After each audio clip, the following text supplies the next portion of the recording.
Nagsanib puwersa ang mga tauhan ng Manayip Municipal Police Station at Bravo Company ng 66th Infantry Battalion ng Philippine Army upang maghatid ng agarang tulong at suporta sa mga residente ng Davao Oriental na matinding naapektuhan ng isang mapangminsalang magnitude 7.6 na lindol.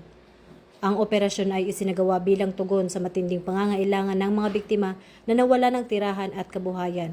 Matapos ang kalamidad na nagdulot ng malaking pinsala sa mga estruktura at kabuhayan, ang relief mission ay hindi lamang naglalayong mamahagi ng tulong, kundi magbigay rin ng pag-asa at ipakita ang presensya ng gobyerno sa panahon ng krisis.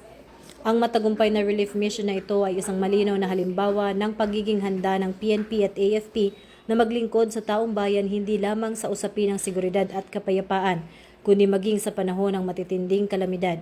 Pinapakita nito na sa bawat pagsubok, patuloy na umiiral ang diwa ng kabayanihan at malasakit sa puso ng mga lingkod bayan.